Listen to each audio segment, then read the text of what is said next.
Coloscopie, Philippe Croison. Laurent Baffy. Philippe, bonjour. Bonjour. Merci d'avoir accepté mon invitation. On n'a pas commencé qu'on se marre déjà avec toi.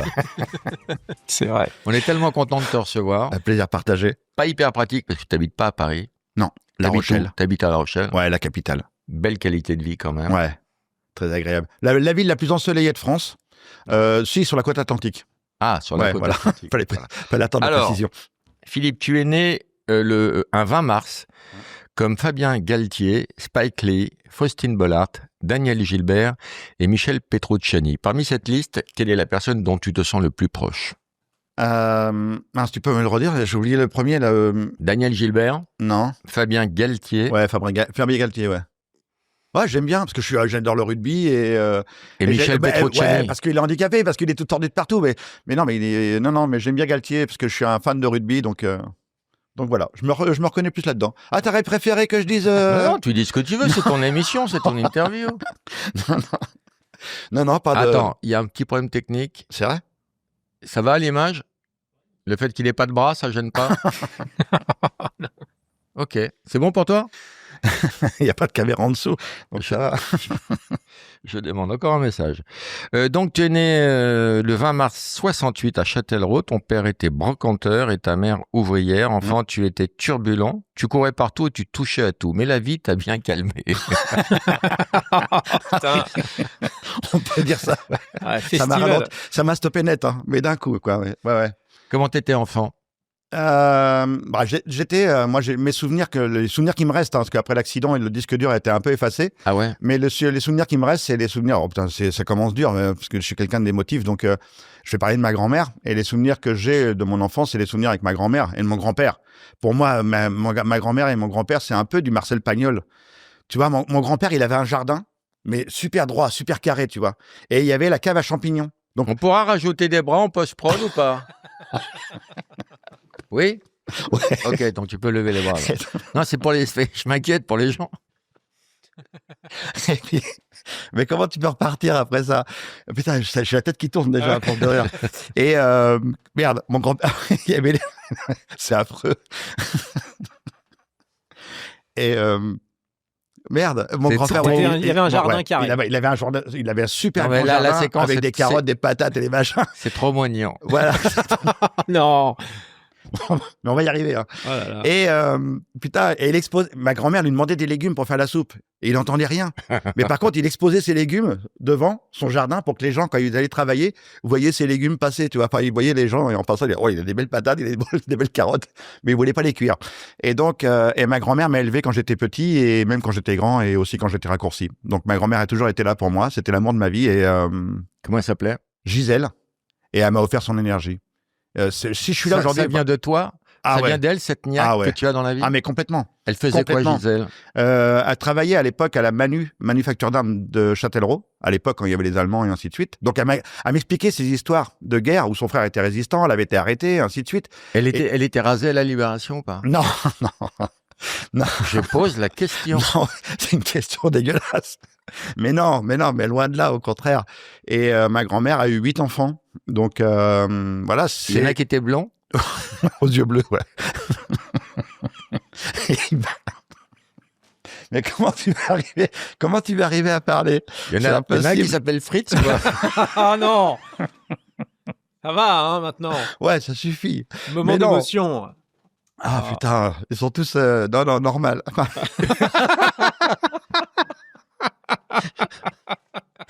Oh, putain. Je savais que ça allait être dur. Mais à ce point-là, putain, j'étais pas prêt. Bon, alors maintenant, tu veux qu'on parle de quoi? toujours considéré que les Allemands étaient anormaux. On n'est pas trop loin quand même. Hein. Mais non, ils sont tous normaux, j'en sais rien. Ouais. Après, on peut annuler cette interview. On sent bien qu'on va pas y arriver, hein, Philippe. Hein. Oh putain. Donc voilà, c'était ma grand-mère. J'ai jamais parlé de ma grand-mère comme ça. C'est horrible, c'est affreux. Mamie. Ah là là, et je parle de ma grand-mère dans mes conférences parce que, ouais, c'est important. Elle est là, quoi, tout le temps. On en parlera de tes conférences. Ouais. T'en fais une ce soir? Enfin, Ouais. ce soir. lors de l'enregistrement ce soir. Exactement. Sale Gaveau, excusez du peu. C'est Gaveau de famille ou c'est... Oui, c'est là où il y a ma grand-mère. Non, pardon. Tu te maries jeune et à 25 ans, tu as un enfant, Jérémy. Ah, même plus tôt que ça, 18. Ne me contredis pas. Non, mais je le Parce droit de que te moi, couper, je vais moi. trouver un truc à couper si tu J'ai me le casses droit les de te couilles. couper. Non, non, on m'en Ne a me coupé coupe 4 pas. sur 5, donc ça suffit les conneries. Hein. Non, mais... À 18 ans, tu 18 t'es ans, ouais. marié J'étais papa jeune, ouais. C'est pour ça que je suis papy jeune aussi. Donc, tu n'as pas souhaité cet enfant. Non, c'était on dirait ma première cartouche. Et première cartouche, un enfant. Donc... Premier rapport sexuel, un enfant. Un gosse. Ah putain, c'était du concentré. Hein. Je suis pas le gars qui rigole, moi, monsieur. Donc, Waouh. ouais. Et non, mes parents, à l'époque, voulaient envoyer... mon ex-femme, elle était jeune aussi, hein. Elle avait 17 ans et moi 18 ans. Ah, j'avais 13 ans, moi. Et non. Et... oh la vache. Et ils voulaient l'envoyer en Angleterre pour se faire avorter et tout ça. Et j'ai dit hors de question. Je dis, moi, je vais être papa. Enfin, on peut pas enlever comme ça. C'est injouable. Donc, j'ai été militaire assez jeune. Pareil, je me suis engagé. Donc, pour Dans pouvoir quoi subvenir. Infanterie de marine. D'accord. Et donc, et après, je suis arrivé en France. Mon petit bébé avait déjà 1 an et demi quand je suis revenu. Et je suis rentré ouvrier métallurgiste au fond du Poitou pour subvenir aux besoins de ma famille, quoi. Tu Donc, faisais quoi dans la métallurgie? T'étais à quel poste? Au début, avec un marteau-piqueur, les pièces sortaient du four et je tapais sur les culettes pour C'est percer vrai. les soupapes et ainsi de suite, enfin, toute la nuit. Et après, j'ai dit, je peux pas faire ça toute ma life. Tu veux pas t'acheter des lunettes qui tiennent? C'est chiant. Ouais, pour c'est la- chiant. Faudrait que je mette des antidérapants ou des trucs comme ça, ou les enlever carrément. Et bon, après, voilà, c'est pas faire Cosette et Thénardier, mais c'est ma life, c'est comme ça. J'étais jeune papa, papa jeune. Après, j'ai été ouvrier métallo et ça me plaisait pas. Et je me dis, je vais pas faire ça toute ma life. Donc, je travaillais la nuit, je dormais le matin et j'allais à l'école l'après-midi. Et j'ai fait ça pendant plusieurs années parce que quand je sortais de l'école, je savais pas lire, ni écrire, ni compter. Et ça, je l'explique dans mon dernier livre. Tout est possible, point d'interrogation, à vous de jouer. Et donc, je suis sorti avec un diplôme. Et après, j'ai démonté une antenne de télévision. Et j'ai eu T'avais l'accident. 25 ans, tu montes sur le toit. Ouais. Pourquoi la démonter, cette antenne? Et parce qu'elle m'avait coûté 500 francs à l'époque. 500 balles. On n'allait pas laisser 500 balles sur le toit quand t'es ouvrier métallo, quoi. Donc, Donc, tu la démontes pour la revendre? Non, pour aller dans la nouvelle maison, D'accord. dans une ferme. Et là, avec tes tibias, tu touches un pylône électrique. Ouais, Tes enfin, tibias, ils font... je démonte l'antenne de télévision qui a un mât en acier. Je suis sur une chaîne en aluminium. Donc, tout pour réussir l'accident, Tu quoi. fais prise de terre avec tes tibias. Exactement. Je fais contact. Et le courant rentre par les mains et ressort par les tibias. Et là, le courant est rentré, là où il est sorti, ça a brûlé. Enfin, ça a plus que brûlé, c'est carbonisé. Hein. Tu t'es pris 20 000 volts Ouais. qui te tuent et une autre décharge te ranime. Exactement. Et quand ça veut pas sourire, hein, Non, il dit faut qu'il reste celui-là. Et ils ont rallumé 3 fois le courant parce qu'ils croyaient que c'était une branche qui était sur la ligne. Donc ils m'ont remis 3 fois une décharge de 20 000 volts. Et c'est un voisin qui a entendu les déflagrations. alors Ça j'ai fait des les grosses comptes. Hein. explosions. 3 décharges de 20 000 volts, ça équivaut à 3852 clo-clo. Ah ouais, d'accord. Et c'est la chaise électrique. Hein. La chaise électrique, c'est 20 000 volts. Putain. Donc, ouais, je suis mort au premier impact. Deuxième impact, je reviens à moi. Troisième, je reste sous tension, mais je perds plus jamais connaissance. Et tu as de la tension maintenant encore? Ouais, l'autre jour, ça m'est arrivé en conférence. Il y a une dame qui me dit, mais je te jure, c'était comme ça. Hein. Il y avait plus de 300 ou 400 personnes. Et la dame, je dis, allez-y, il n'y a pas de question tabou. Et la dame me dit, mais vous en avez encore? Parce qu'elle dit, vous avez la douleur des membres fantômes. Je dis, ouais, j'ai des coups de jus dans les bras et dans les jambes. Ça fait mal, mais voilà. Et la dame, elle me dit, ah, parce que vous en avez encore du courant. Je dis, bah ouais, je recharge mon téléphone portable, mon fauteuil électrique. Je suis autonome, quoi. Je suis une batterie, quoi. Et là, tout le monde a éclaté de rire, sauf elle, la pauvre. Mais voilà, quoi. C'était. T'as des douleurs fantômes encore maintenant? Ouais, toujours, ouais. C'est à vie, ça? Ouais. Et est-ce Ouais, qu'il y a un traitement contre les douleurs fantômes? Ouais, il y a des traitements, mais après, t'as un filet de bave sur le côté, quoi.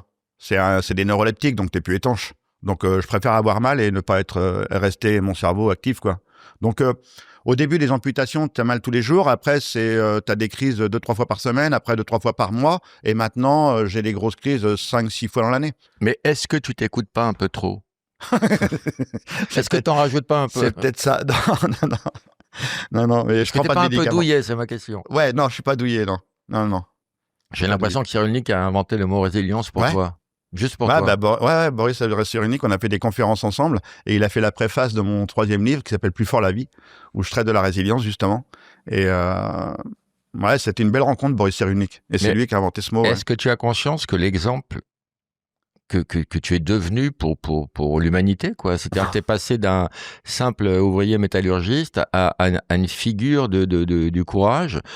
Pour moi, tu es Superman. Quand je parle de toi dans mes spectacles, je t'appelle Superman. Ouais. Mais faut rester... Est-ce que tu as conscience de ça ou tu es tellement Non. modeste et simple que tu t'en fais pas des caisses? Non, j'aime bien tu viens de lâcher, d'ailleurs. J'aime bien la simplicité, tu l'as senti. Oui, je l'ai senti. Ouais. Non, j'aime bien la simplicité. Je suis quelqu'un de simple, je suis quelqu'un d'authentique. J'ai pas créé de personnage. Je suis toujours Philippe, quoi. Que je rencontre n'importe qui, il rencontre Philippe. Si je rencontre le président et que je veux dire une connerie, je lui dis une connerie. Enfin, y a pas de limite, quoi. Enfin, j'aime pas me poser des limites. Donc, je suis Philippe et j'ai pas changé. C'est pas parce qu'on m'a envoyé 4 trucs que j'ai changé. Je suis toujours le même. J'ai toujours été déconnant, même dans ma famille. J'organisais les mariages de la famille, des trucs comme ça, quoi. J'étais le bout en train du truc, quoi. Donc, j'ai pas changé. Tu attendais ton deuxième enfant, ouais. Grégo, ouais. Qui est né pendant tes opérations. Toi, ouais, il est né. Le truc de fou, c'est que quand je sors du coma au bout de 2 mois, Grégory arrive au monde en même temps que moi. C'est-à-dire que lui, il arrive au monde et moi, j'arrive au monde une nouvelle fois. Je sors du coma. Et on m'annonce que Grégory est né 3 jours après, parce que je suis pas encore étanche. Et on me dit... Le petit Grégory non plus. Ouais.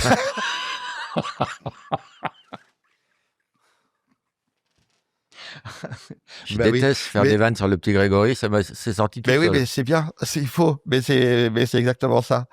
Et d'ailleurs, Grégory, lui, qui adore, mais je te jure, il est pire que moi, mon fils, en termes de conneries.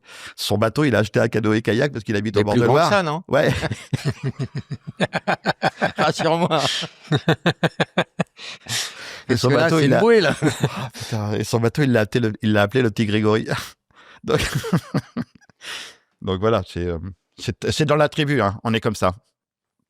Donc c'est ce qui m'a donné de l'énergie. Tout ça pour rebondir par rapport à ce que tu dis, c'est le fait que Grégory est né et que Jérémy était là, et c'est un oncle de mon ex-femme qui est venu me voir et qui m'a dit « Tu crois pas que ça serait bien ?» Parce que moi je voulais mourir, ce qui est normal, ce qui est un réflexe normal. Pour les guider dans la vie, qu'ils aient une figure paternelle. Qu'ils aient un papa, ouais. Oui, mais ça a duré combien de temps cette période où tu as envie de mourir? Ça a été assez rapide. Moi, j'ai un an sur ma fiche. Moi. Ah non, ça c'est... non. Ah non. C'est Roman qui m'a dit. Ouais, non, mais Roman, il a dû se tromper. Mais non, j'ai accepté peut-être trop vite quand Grégory est né et qu'on me dit il faut que tu les guides sur le chemin de la vie. Là, je me défonce. C'est-à-dire, je me défonce. Là où tu as raison, c'est que je suis resté 1 an en milieu hospitalier où je me défonce comme un taré. Et tu te défonces, ça veut dire? Hein? Tu te défonces comment? Tu veux pas rouler de joint? Non, par le sport et par le machin et tout, et par le dépassement de soi et de se brosser les dents tout seul, manger tout seul, pisser tout seul, aller aux chiottes, se démerder seul, être autonome. Ça, c'est ça, se défoncer la vraie vie. Et ouais, ça va durer 1 an. Tu te bats avec ton nouveau quotidien. Ouais, exactement. 1 an de bagarre. Et quand je rentre chez moi, je plonge. Je plonge parce qu'il n'y a plus de centre de rééducation. Il n'y a plus rien. C'est-à-dire que je me retrouve tout seul. Mes enfants sont à l'école, mon épouse est au travail. Et c'est ce que j'explique dans mes conférences. Le plus dur, c'est pas l'accident. À part peut-être quand j'ai reçu ma facture EDF, mais bon, ça, c'est un autre détail. Mais c'est marrant, quand je fais la même vanne chez EDF, ils rigolent pas. Donc, mais c'est pas le centre de rééducation, parce que pour moi, le centre de rééducation, c'est de la franche camaraderie, quoi. C'est des potes, c'est du retour à la vie. Et tu l'as très bien dit, enfin, je l'explique dans mon livre, J'ai décidé de vivre. Là, il y a la cigarette qui fait rire, il y a l'alcool, il y a tout ce qu'il faut pour tout se défoncer quand je me dis, ouais, là, tu avais raison tout à l'heure, parce que quand on est en centre de rééducation, le centre de rééducation, c'est tout est permis. T'es mort. T'es mort. Et t'arrives là-dedans, c'est retour à la vie. Donc quand tu dis retour à la vie, gars, c'est-à-dire qu'il n'y a plus de limite, quoi. Il n'y a plus de limite. Et t'es bourré, t'es défoncé, tu travailles le matin dans une chambre, c'est pas la tienne. Voilà. Vous vous branlez entre potes? Non, pardon. oui, ça y a, ouais. Dis donc, tu seras pas en train de te branler. Si, bah, tu veux pas prendre la tienne, s'il te plaît, parce que, ouais. Voilà, c'est pour moi, le centre de rééducation, c'est ça. T'as gardé des amitiés là-bas, des gens qui, comme toi, étaient dans des difficultés énormes. Mais tu sais, le fameux truc, même à l'armée, ou le truc, on restera potes, parce qu'on s'est tellement défoncé, on a tellement été potes, que quand tu quittes le centre de rééducation, tu passes à autre chose. Mais vraiment, tu passes à autre chose, que c'était à la fois de la franche camaraderie, du retour à la vie, mais c'est quand même un endroit où c'est la torture. C'est une torture, on te reconstruit, j'arrive, moi, on te reconstruit. Pas tout. Il manque des pièces, pardon. C'est un puzzle. Et voilà, c'est dur, c'est violent, mais le plus dur pour moi, c'était le retour à la maison. Ouais. C'était la violence totale. Et là, il va me falloir 7 ans. 7 ans où je vais faire qu'une seule chose, je vais regarder la télé. Tu divorces à quelle période? 7 ans après l'accident. 7 ans après. Ouais. 7 ans, elle en peut plus. Elle est au bout de ce qu'elle a pu donner. Parce que pendant 7 ans, dans mes conférences, ainsi de suite, j'explique les fameuses phases du deuil, les 5 phases. La négation, la négociation, la dépression, la colère et l'acceptation. Et moi, quand je suis rentré chez moi, j'ai créé une 6e phase, j'ai créé la phase gros con. Et j'étais vraiment le gros con. Mais j'envoyais tout le monde chier. Hein. J'étais dans la phase où j'étais dans la colère, dans la dépression, enfin tout se mélangeait pendant 7 ans. Et quand on me disait, je disais j'ai envie de faire pipi, j'avais appris à faire pipi tout seul. Je pouvais plus bouger du canapé. Il fallait qu'on m'amène un truc. Quand les enfants étaient à table, je dis non, on fait des repas télé. Je regarde la télé. Enfin, je me couchais à 3-4 heures du matin et je me levais à 14-15 heures. Et ça, j'ai fait ça pendant 7 ans. J'ai pas bougé de mon canapé pratiquement pendant 7 ans. Donc, elle a tenu le choc 7 ans et au bout de 7 ans, elle est partie. Et là, je suis rentré dans une phase de colère froide où j'ai voulu aller me jeter dans la rivière avec les prothèses de marche. Et pour me donner un peu de courage, j'ai acheté une bouteille d'alcool. Je me suis bourré la gueule. Je me suis arrêté au bord de la rivière. Je suis sorti de la voiture. Mais marcher avec des prothèses quand on n'est pas bourré, c'est pas facile. Quand on est bourré, on va pas loin. Je me suis cassé la gueule. Et les pompiers m'ont retrouvé quelques heures plus tard. Ils m'ont amené à l'hôpital. Et là, j'ai entendu ma mère qui hurlait, mon père qui gueulait et tout. Et là, j'ai demandé un coup de main au psy pour me reconstruire. Ça va durer 1 an. Et mes parents ont besoin d'un psy, mes 2 petits garçons, mon ex-femme, mon frère. Parce qu'on s'est tous autoprotégés pendant 7 ans. Enfin, on n'en parlait plus. Tes enfants, ils ont su que tu avais voulu mettre fin à tes jours?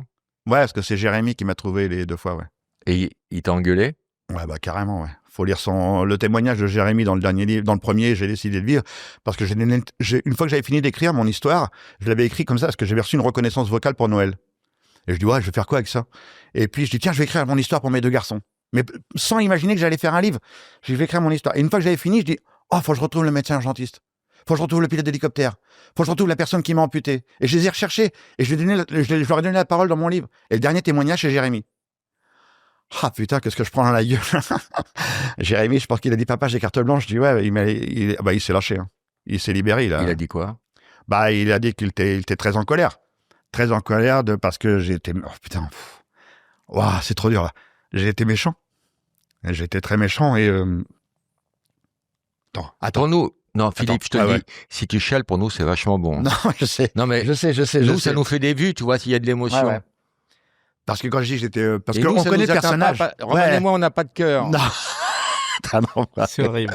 c'est horrible. Il est dégueulasse. Hein. Ouais, il est C'est horrible. dégueulasse parce que là, je suis en plein dedans. Oui, je sais. Plein dedans. Et le mec, il recasse tout. Et comment tu veux que je revienne là-dedans, moi? Non, mais voilà. Jérémy, il était très en colère et parce que j'ai pas été cool avec lui et parce que quand sa maman est partie, il fallait qu'il s'occupe de son petit frère et de son père qui était en pleine dépression, qui était un gros con de base. Et il est rentré dans un mutisme. Et il voulait plus sortir avec ses copains. Parce qu'il avait peur que je redéconne, quoi. Imagine, il a 14 ans. 14 ans, il voulait plus bouger. Il avait des sacs trop lourds à porter pour son âge. Exactement. Et je dis, mais comment je vais rattraper mon garçon, moi? Et la pédopsie, elle m'a dit, ouais, vous avez joué à un jeu qui est très, très dangereux parce qu'il aurait pu vriller carrément de côté. Et j'ai joué le con encore plus puissant. Ferme les volets, bordel, mets-toi, putain, mais vas-y, donne-moi un verre d'eau et fais ça. J'ai envie qu'il craque, qu'il me tape dessus, quoi. Qu'il explose et qu'il m'engueule. Et un soir, c'est arrivé, il a explosé littéralement et on s'est fait un gros câlin après. Mais il fallait qu'il explose, qu'il me dise quelque chose. Ouais, un gros câlin quand même. C'était des petits câlins, mais c'était des gros câlins. Mais voilà. Et il explique dans le livre, il explique dans son témoignage comme quoi toute cette souffrance qu'il a vécue et que il aimait quand même son papa très très fort et ainsi de suite. Quoi. Donc, On peut l'appeler? Jérémy? Ah bah essaye, ouais. Essaye. Tu as son numéro? Non. Attends. Wow. Appelle-le, mets-le haut-parleur. Oh putain. Tiens, prête-lui des doigts. Parce que... Est-ce qu'il va répondre, mon Jérémy? Prête-lui des doigts, non. Oh, tu réponds? Ça va, mon Jérémy? Je suis avec... Passe-moi ton portable. Avec Laurent Baffy. Ah, alors attends, faut le décrocher. Je suis en enregistrement avec Laurent Baffy et je lui ai parlé de ton témoignage à la fin du livre. Donc, il voulait te parler. Mais on est en direct, hein? Bonjour, Jérémy. Bonjour Laurent Baffy. Je te dérange pas? Jamais. Non, Évidemment. on a voulu t'appeler parce que ton père nous racontait un peu la période difficile qu'il a eue et ce qui t'a fait un peu subir et à quel point toi tu as été courageux à 14 ans et tu as un peu porté ton papa. Ouais. Et il me disait qu'aujourd'hui tu lui en veux à mort Exactement. et, On ne et, parle plus. et toi tu souhaiterais qu'il disparaisse quoi. Pas loin, pas loin. Et c'est d'ailleurs pour ça qu'à plusieurs reprises, je l'ai sauvé de, de plusieurs bêtises qu'il a faites. C'est parce que j'attendais vraiment qu'il disparaisse. Et toi tu as pu te réparer aussi? Oui. Ouais. Non, quand même, c'est sans doute le plus important. C'est que oui, quand même, j'ai réussi à me réparer et à construire une jolie vie, une belle famille. Voilà. Tout comme le plan habituel, classique, on va dire. Eh ben, écoute, on est fiers de toi. Merci. C'est émouvant, c'est un joli témoignage. Et au niveau des douleurs, il en rajoute pas un peu, ton père? Tout le temps. Croisons, Tu sais, on a, c'est fort en on a un cinéma. slogan dans la famille, on dit croisons, croisons, c'est fort en cinéma. Et qu'est-ce que tu admires chez ton père? Oh, sa force de caractère. Il est vraiment quand même très fort, hein. C'est ce que tout le monde dit en tout cas. Et c'est aussi ce qu'on pense forcément. Moi, je l'appelle Superman, personnellement. Bon, je te fais une grosse bise. Je te remercie pour ce témoignage et pour ce portable. Ça m'en fera deux. Ciao. Bonne journée. Ça. Je le garde. Mais plus gros, regarde. Je le garde. Ah ouais? Merde, bah non, il y a toute ma live là-dedans. Hein.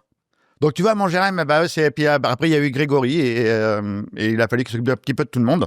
Donc ça a été un peu compliqué, mais je suis super content parce qu'il m'a fait 2 petites filles merveilleuses. Je suis papy 4 fois, 4 petites filles. Et avec papy, le slogan, c'est avec papy on fait des bêtises et on dit des gros mots. Donc c'est tout le temps comme ça. Et quand elles viennent en vacances, elles me réveillent le matin. Et c'est vraiment comme ça, je te jure. Mes petites filles, elles viennent me voir, elles disent papy, quoi? On fait quoi comme bêtise aujourd'hui? Je dis, attendez, C'est sécurisant ben ouais, pour c'est des la base. gamines d'avoir un grand-père qui ne peut pas faire l'attouchement. C'est sécurisant. Tu as subi combien d'opérations? 100 heures de bloc opératoire en tout, ouais. Oui, ça je sais. Ouais. Mais ça répond pas à ma question. C'est quoi? C'est quoi la question? Combien d'opérations tu as subi? Je sais que tu as passé 100... 100 heures de bloc 100 heures. opératoire dans les premiers jours, mais après, je sais pas combien d'opérations en tout. Ah, tu peux plus compter chez quoi. Non, j'arrive pas. Après 2 ans de rééducation et grâce à des prothèses, tu réussis à marcher à nouveau. Le premier jour où tu remarches, Ouais. C'est bouleversant ou... Ah bah, c'est au-delà du bouleversant, parce que quand je suis arrivé, ils m'ont dit, le médecin-chef m'a dit, écoute, on pense que ton petit bébé marchera avant toi. Et là, à partir de ce moment-là, c'était pas trop le genre de conneries qu'il fallait me dire, parce qu'à partir de ce moment-là, dans ma vie, je vais fonctionner par objectif à atteindre. Un objectif plus ou moins loin, plus ou moins dur, mais un objectif pour continuer à avancer. Et là, j'ai regardé ce médecin-chef, je dis, vous savez quoi? Dans 5 mois, c'est les 50 ans de mariage de mes grands-parents. Dans 5 mois, il faut que je sois debout pour ma grand-mère. Et je me suis défoncé comme un taré pendant 5 mois. Et 4 mois après mon arrivée à Valenton, j'avais fini ma verticalisation. C'est une table, on est attaché. Il nous remonte de quelques degrés chaque jour pour se retrouver une verticalité, que les jambes s'appuient dans les prothèses et que le sang recircule au cerveau, tu vois. Mais il faut vraiment aller doucement. Et j'avais fini ça. Et j'ai fait mon premier pas 4 mois après mon arrivée. Et 1 mois après, je suis retourné à Saint-Rémy-sur-Creuse, dans le village où eu mon accident. La salle des fêtes était pleine à craquer. Il y avait toute la famille, tous les amis qui étaient là. C'était pour les 50 ans de mariage de mes grands-parents. J'ai payé 300 km en ambulance avec un équiné. Il me met ces 2 grosses prothèses monstrueuses. Il y a que mon père et mon frère qui le sait. Il y a mon père qui me tient d'un côté, mon frère de l'autre, les 2 portes souvent grand. Et je vois ma grand-mère tout au bout de la salle qui me voit, qui pleure à chaudes larmes, et je marche vers elle et je lui fais un gros câlin. Et j'avais réussi mon premier pari. Donc, ouais. Tout est jouable. Tout est jouable. Ça, c'était mon premier pari dans ma vie. Et oh merde, c'est chiant. Et à partir de ce moment-là, j'ai compris que tout était possible, quoi. Bon, il n'y avait pas de limite, quoi. C'était nous les limites. C'est quoi nos rêves, c'est quoi nos envies, c'est quoi nos objectifs, quoi. Et merde aux cons et qui vont nous dire que c'est pas possible. Ben non, moi, ceux qui me disent c'est pas possible, quand je voulais traverser la Manche, relier les 5 continents et être pilote sur le Dakar, il y en a plein qui m'ont dit, mais Philippe, arrête tes conneries, c'est pas possible. Ah bah ok, regarde, je vais te montrer le contraire alors. Et on avance. Alors, quand tu as retrouvé le moral, tu regardes la télé. Ouais. Et tu vois quelqu'un traverser la Manche. Ouais. Et tu te dis, je veux le faire. Ouais. Marion Hans. C'était la 2e Française à réussir la traversée de la Manche depuis 1875. Mais à quel moment, toi, dans ton canapé... Ah non, même pas. Je suis à l'hôpital, à pardon. l'hôpital, je sors du coma, je décide de vivre pour mes 2 garçons et pour moi. Je demande à une infirmière d'allumer la télévision. Et la première chose que je vois, c'est une jeune fille traverser la Manche à la nage. Et je suis capté par les images et je vois le dépassement de soi. Je le connais pas encore. Le dépassement de soi, j'ai pas encore été en centre de Et rééducation. si tu avais vu un mec faire le marathon, t'aurais dit quoi? Bah, j'aurais peut-être fait autre chose, mais je sais pas. Peut-être que j'aurais fait des prothèses pour courir, j'en sais rien. Mais là, j'ai fait des prothèses pour nager. Et je me suis dit, quand j'ai vu les images, je dis, ouais, pourquoi pas moi un jour, quoi. Pourquoi pas moi un jour? Mais sans savoir ce que c'était. Et c'est des années. Est-ce que c'est pas, pardon, ton inconscience qui a fait que tu as rendu ça possible? C'est parce Mais que carrément. c'était impossible que tu l'as fait, quoi. Mais c'est la phrase T'avais de pas Mark Twain. l'info, ouais. C'est la phrase de Mark Twain. Ils savaient pas que c'était impossible, alors Donc ils l'ont fait. Mais ouais. Et ça, c'est vraiment moi. C'est toutes mes aventures, c'est ça. J'ai une envie. Je me pose pas la question, est-ce que je peux? J'ai envie, donc je vais. Et après, c'est bien avec les filles. bah ouais. Et après, je me dis, oh putain, j'ai peut-être fait une connerie là. Et c'est trop tard, l'aventure est lancée. J'ai plus envie de faire marche arrière. Donc, à partir du moment qu'il y a quelqu'un qui rentre dans l'équipe, une personne, elle m'a accordé sa confiance. Et à partir de ce moment-là, on s'arrête plus. On va au bout. C'est terminé. Et c'est pour ça que peut-être que je dure. parce que je suis fidèle avec les gens qui me font confiance et qui sont avec moi dans l'équipe. Il y a pas de faux semblants, quoi. On s'est protégé pendant 7 ans avec ma famille et mes amis à pas se parler. Quand j'étais 7 ans dans mon canapé, on s'est tous autoprotégés pour pas pleurer. Donc moi, quand je monte des équipes aujourd'hui, je leur dis, je veux pas de faux semblants. Si t'as envie de me dire merde, tu me dis merde. Mais par contre, faut le dire à la réunion. Et après, on repart en entraînement.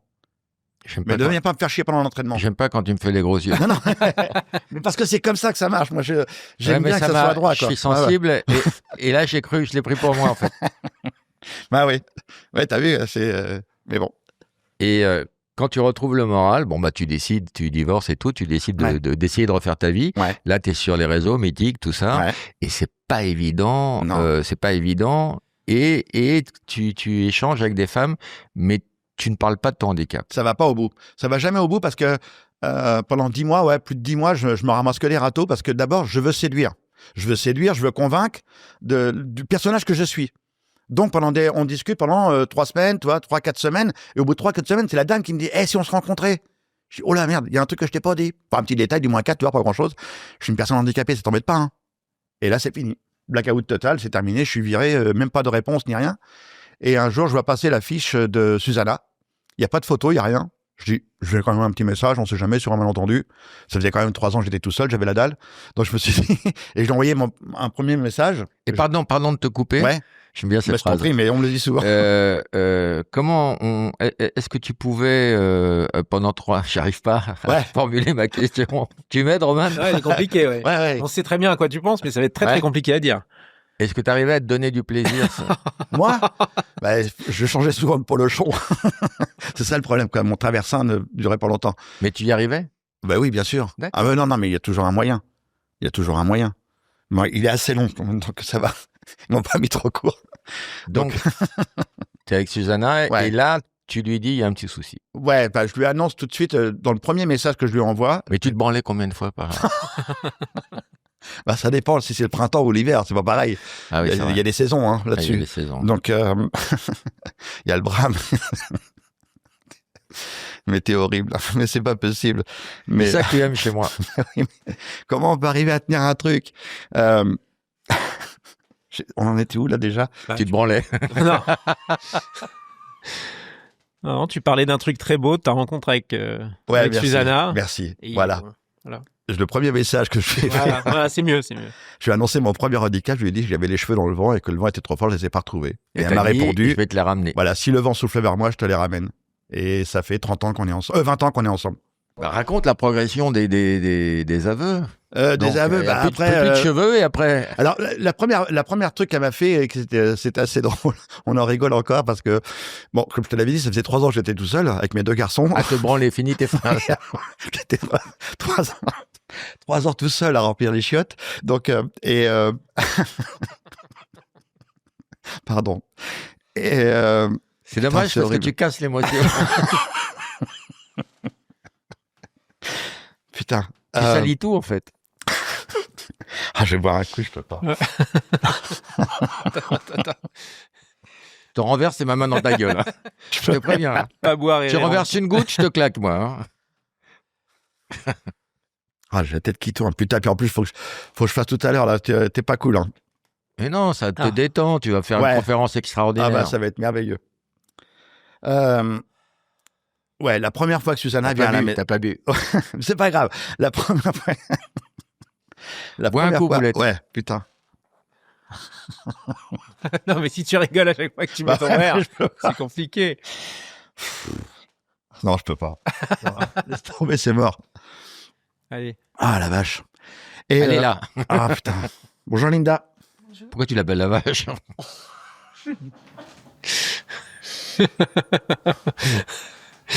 C'est pas gentil pour Linda. Je suis désolé, Linda. Franchement. C'est pas toi qui dois être désolé, hein, c'est Mais lui. ouais, c'est lui. Tu n'arriveras pas à boire. Merci beaucoup, Linda. Merci Linda. Linda, qui m'accompagne. Bravo. Mon aide de camp. Et ouais, donc on avait passé beaucoup de temps au téléphone tous les deux. Oh, mais si tu le relances. Ah, vous êtes J'ai impossible. chaud aussi. Impossible tous les deux. Et la première fois qu'elle arrive à la maison, elle est venue avec un énorme bouquet de fleurs, des roses rouges. Et je lui dis, moi, je tends la joue pour lui faire un bisou. Elle m'a fait un petit bisou sur la bouche. Et j'ai dit, waouh. Je dis, trop cool. Et je dis, bah viens, je vais te faire visiter la maison. Et je dis, bah Là, viens. elle fait un gros bisou sur la bite. Ouais. Oh, bah, Ouais. tu dis, c'est Je lui bien. dis, viens, je vais te faire visiter la maison, je vais te faire commencer par la chambre. Elle dit, non, là, tu vas attendre. Et la deuxième phrase, je lui dis, bah, je vais te montrer la cuisine, c'est là où tu vas avoir plus de temps. Voilà, le gros dégueulasse. Et voilà, ça a se matché. Et elle est restée. Donc, quoi? Non, c'est extraordinaire de trouver une femme qui ne soit pas bloquée par un aspect physique ou une condition. Mais elle a vu le personnage et après elle a dit ouais, mais elle savait pas qu'elle s'embarquait dans un truc de grosse galère avec moi parce que 3 ans après, c'est là où j'annonce que je veux traverser la Manche à la nage dans un plateau télé. Quand je fais mon saut en parachute, il y a une journaliste qui est là qui me dit c'est quoi le prochain rêve? Je dis peut-être qu'un jour je traverserai la Manche. Et elle m'invite sur le plateau du 19-20 de France 3 pour agir au discours du président de la République, Nicolas Sarkozy à l'époque, hein, le pauvre. Et en plein direct à la télévision, la journaliste lui avait dit il veut traverser la Manche à la nage. Mais moi j'avais dit ça comme ça, quoi. Je savais même pas ce que c'était. Et en plein direct, elle me dit alors que c'était Si une la vérité. Manche, tu savais. Ouais, la Manche courte. Et elle me dit en plein direct, elle me dit alors comme ça vous allez traverser la Manche à la nage comme si c'était une vérité. Et là je sais pas ce que je fais, je dis oui. T'es niqué. Et l'aventure a été lancée. Et c'est comme ça que c'est parti. J'avais dit oui. Donc entraînement, tu trouves des gens qui te font des palmes en carbone en Ouais. titane Ouais, des Sur ingénieurs et ainsi de suite. sur mesure. Ouais. Et le projet se confirme, tu trouves des sponsors Ouais, et tu ça, c'est dur. t'entraînes Ouais. 15 heures par jour. Ouais, je fais 35 heures de natation par semaine, 6 heures de gainage par jour. 280 km par semaine. Ouais, ouais. Ouais, c'était fou, hein. Mais ça, c'était au plus fort de l'entraînement. Au début, c'était une demi-heure par jour. Après, c'était 1 heure par jour. Puis au bout d'1 mois et demi, tout avait pété. Le psoas, les fessiers, les épaules, tout était en tendinite. Donc j'ai eu 1 mois et demi d'arrêt avec le kiné. C'était l'ancien kiné de l'équipe de France de football 98, championne du monde, Bruno Klein, qui venait s'installer dans la région. Et il a intégré l'équipe. Et c'est lui qui m'a réparé, qui m'a préparé. J'avais un préparateur physique, un entraîneur de natation. Et 2 nageants longue distance français qui avaient réussi la traversée de la Manche. Et je les ai tous réunis et je leur ai filé le paquet. J'étais gras comme un lardon. J'avais 40 ans. J'avais jamais fait sport de ma vie. Et surtout, je leur avais fait une surprise. Je leur avais pas dit que je savais pas nager. Et le premier jour, ils m'ont mis dans l'eau. J'ai pas été dans le bon sens. J'ai coulé. Et la piscine, elle faisait 4 mètres de profondeur à Châtellerault. Et quand ils m'ont lâché, j'étais au fond de la piscine. Ils sont venus me chercher. Et il fallait Tu savais pas nager en Non. plus. Non, on est parti vraiment de rien, d'un petit lardon, 25 kilos de plus qu'aujourd'hui. J'étais une boule. Et ils ont transformé la boule en 2 ans. En 2 ans, je suis devenu sportif de haut niveau et prêt à traverser la Manche. En sachant que le taux de réussite chez les valides est de 10% seulement. Il y en a que 10% qui réussissent. Et moi, j'arrive. C'est quoi la plus grosse difficulté? C'est la température de l'eau, déjà, Ouais. l'hypothermie? L'eau, et Valérie Carbonel, mon entraîneur, me faisait nager dans le lac de Saint-Cyr. Par exemple, pendant 7 heures, l'eau était à 10 degrés, il tombait de la neige et je devais nager pendant 7 heures dans le lac pour me préparer au froid de la Manche. Ne prendre que des douches froides. Dormir la fenêtre ouverte, ne pas avoir toujours la sensation du froid. Alors, les douches froides, ça avait quoi comme répercussion sur toi? Ça. Non, au contraire, c'est vivifiant, monsieur. Ah bon? Il y a que le détroit de Bering, quand on a traversé le détroit de Bering à 0 degré, où là, ça a été un peu tendu, ouais. Fais les choses dans l'ordre. Ouais. Première traversée de la Manche. La Manche. Tu Ouais. réussis du premier coup? Ouais. Combien de temps tu mets? 13h26 minutes. Waouh. Ils pensaient que j'allais nager pendant 20 heures. Et j'ai mis 13h26, ouais. Et t'en avais sous le pied, enfin je veux dire. J'en avais encore sous la... T'es arrivé épuisé? Non, ouais, ou... défoncé, ouais. Ah ouais, c'est vrai. Ouais, défoncé. Je pense que j'aurais pu nager encore un petit peu, mais tu sais, j'avais dit à mon équipe que je voulais aucune information. C'est-à-dire, quand je suis parti des côtes anglaises, j'ai jamais regardé les côtes anglaises et j'ai jamais regardé les côtes françaises. Je voulais pas savoir où j'étais. Moi, pendant 2 ans, j'ai appris à faire un truc, nager. Mettre mes pulsations cardiaques à 110, 120 et tourner comme ça pendant des heures et des heures et des heures et des heures et des heures. Et donc, une fois, à un moment donné, j'étais fatigué. On devait être à 3 heures environ de l'arrivée. Et je leur dis combien de temps? Dites-moi une information, combien de temps? Ils ont tous tendu le doigt vers la France, ils m'ont dit ta gueule et nage. Mais toute l'équipe, a dit ta gueule et nage. Parce que je leur avais dit, je veux pas d'infos. S'ils me donnent une information, ils me disent, admettons, Philippe, il reste 3 heures. Qu'est-ce que va faire mon cerveau? Il va rajouter 3 heures. Il va décompter. Eh ben ouais.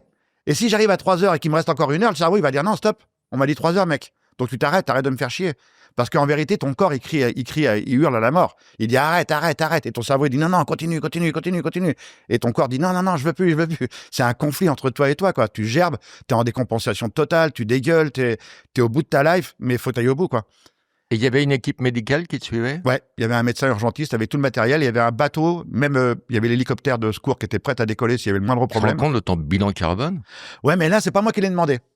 Parce que c'est monté, ça a créé une petite polémique avec les Anglais. Enfin, c'est toute une histoire. C'est remonté jusqu'au président de la République. Parce que personne ne savait que j'allais traverser la Manche à la nage. Et c'est les Anglais qui ont voulu m'arnaquer de 3 000 € de plus en liquide. Et la BBC en a parlé. Mais il n'y avait pas de médias au début. Hein. Il n'y avait pas de médias qui connaissaient mon histoire. Et à l'arrivée, il y en avait. Ben oui, mais parce qu'il y a eu tellement de bordel en Angleterre avec ces saloperies là que la BBC en a parlé. Et c'est là que tous les médias du monde entier ont appris qu'il y avait un mec qui n'avait pas de gens qui a traversé la Manche. Alors que moi, j'avais juste... Au départ, ils pensaient que c'était un sac plastique à la dérive. Qui dit rêver. Il dit, oh putain, encore une saloperie. D'ailleurs, il y a un dessinateur qui m'a tué, c'est Large. Le dessinateur Large. Il avait fait un dessin après la traversée de la Manche. Il avait marqué, il traverse la Manche sans bras et sans jambes. On voit un petit bonhomme au-dessus de l'eau qui nage, il a pas de bras. Et là, il y a un gros requin qui arrive par en dessous, avec la gueule grande ouverte. Et le requin, il regarde, il dit, oh merde, c'est vraiment la crise. J'en parle dans mon spectacle aussi quand je parle de toi. Je dis à chaque fois que je pense à Philippe, j'ai une pensée pour le pauvre requin qui va tomber sur lui en pleine mer, comment il doit gueuler après les autres requins. Il fait, oh non, les enculés, regarde ce qu'ils m'ont laissé. Mais c'est dégueulasse. Bah ouais, c'est pas cool. Bah oui, non, mais c'est pas cool. Bien. Ouais, je suis d'accord 4 avec toi. moignons de tête de con, non, les bâtards. Et tu veux l'histoire la plus folle? C'est-à-dire que... Les dauphins? Non, ouais, ça, au milieu, quand je suis malade, ouais, que je suis pas bien, que mes pulsations cardiaques chutent en dessous de 90, et que là, je suis pas bien, et là, il y a 4 dauphins qui arrivent et qui nagent avec moi. Et moi, je les ai pas vus, je les ai vus après en vidéo, parce que Suzanne avait filmé toute la traversée. Mais le plus fou du fou, c'est que quand j'arrive sur le Cap Griné, parce qu'il y a 20 km de plage pour que j'arrive, et le destin veut que j'arrive sur le Cap Griné, dans la nuit, la tempête se lève, c'est une nuit noire, il n'y a pas de lune, il n'y a rien, et là, mon équipe veut m'arrêter. Il dit, c'est fini. Je venais de nager 38 km, j'étais à 800 mètres des côtes françaises, à 800 mètres de mon changement de vie. Et là, il me dit, ah, faut que t'arrêtes et tout, c'est trop dangereux, t'arrives sur le Cap Griné, il y a des vagues et tout, c'est la tempête. Je dis, non, mais vous m'arrêterez pas. Mais là, je le dis gentiment, hein, mais ça hurle, hein. Ça hurle comme c'est pas possible dans la mer. Et je dis, vous m'arrêterez pas. Et là, Jacques et Arnaud se jettent à l'eau, un à ma droite, un à ma gauche. L'huissier qui monte sur une petite embarcation avec une petite barque, avec un petit moteur, un des deux pêcheurs, pour me suivre. Et on fonce sur le Cap Griné. Je m'éclate contre la falaise. Mais vraiment, je m'éclate. Hein. Et là, Jacques et Arnaud me rattrapent vite. On se sauve. L'huissier constate que j'ai touché le sol. Et la vague qui arrive derrière m'explose contre la falaise, dans les roches. Et là, il m'extrait. Et le jour où on a quitté les côtes anglaises, on est 12 à être partis cette journée-là. On est 4 à avoir réussi sur les 12. 3 nageurs valides et moi. Et moi, je suis arrivé à 21h26, à droite du Cap Griné, côté Calais. Et le destin a voulu qu'il y ait un nageur valide qui arrive à gauche du Cap Griné, côté Boulogne. Et ben, toute ma famille, mes amis, tous ceux qui m'ont aidé, la centaine de personnes qui avaient fait le voyage pour découvrir mon arrivée, ils ont tous couru à gauche, du côté valide. Et moi, je suis arrivé à droite. Et il y en a 2 qui ont couru à l'envers de tout le monde. C'est Jérémy et Grégory. Mon grand garçon, je sais pas pourquoi, même lui, il l'explique pas. Il a pris son petit frère par la main, il a dit, papa, il est à droite, il est pas à gauche. Et il y a un ami qui est parti avec eux. Tu avais vu voter avant, peut-être?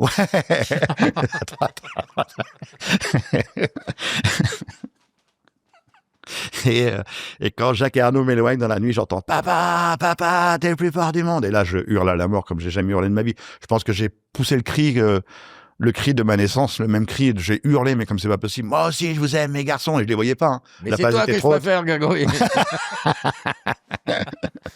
Lâche-le. Donc voilà, et l'histoire se termine comme ça. C'est mes deux garçons qui me trouvent. Tu deviens une star, un exemple. Ouais, comme je le dis, une star malgré moi, mais comme je te l'ai dit tout à l'heure, il y avait personne qui savait que j'allais être pendant 2 ans. Il y a personne qui est là. Donc c'est juste le destin qui a voulu que. Ils avaient même envoyé un escadron de gendarmerie pour fermer le village de 800 tellement il y avait de médias avec des camions, avec des paraboles et tout. Il y avait des gens, il y avait AP, l'agence américaine, il y avait des Japonais, il y avait mais un truc de taré quoi. Mais le truc fou, c'est qu'ils ferment le village. Moi, je repars en Angleterre parce que j'ai pas le droit de rester. Ah ouais? Ben non, parce que faut que je repasse par l'espace Schengen, même si je suis français, j'avais une tolérance de 10 minutes en France. Donc, faut que je reparte en Angleterre, faire tamponner mon passeport pour revenir en France. Mais moi, je veux pas revenir en France. Je suis avec mon équipe.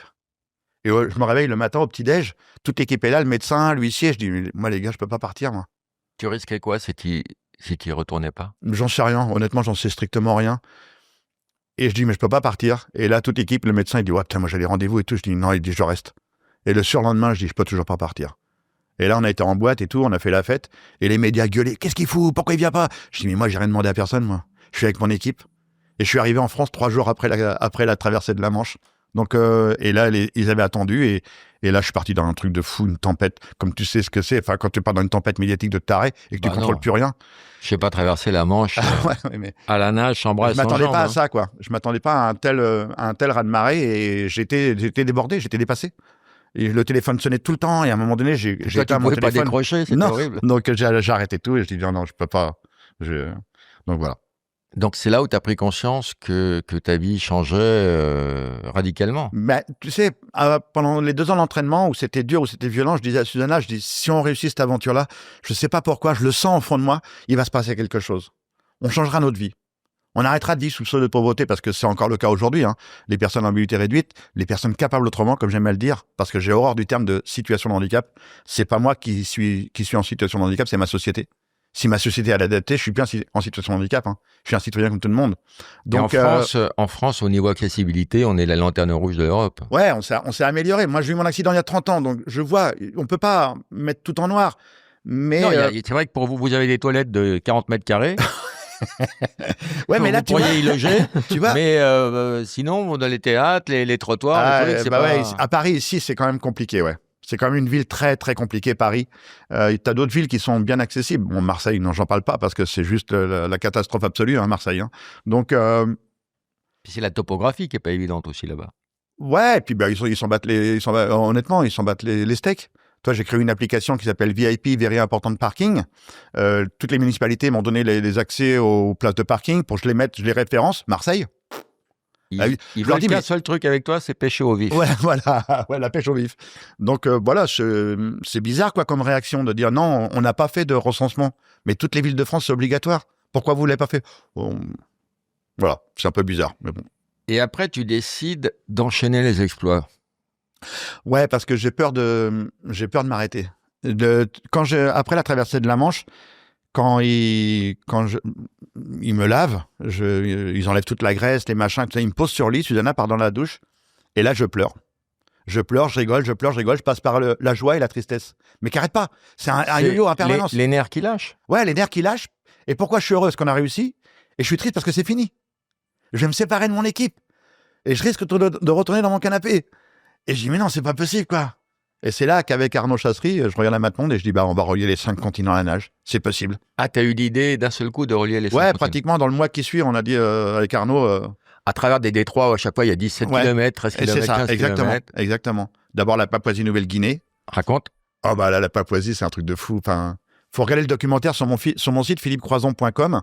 Il y a maintenant le documentaire qui a été libéré de France Télé.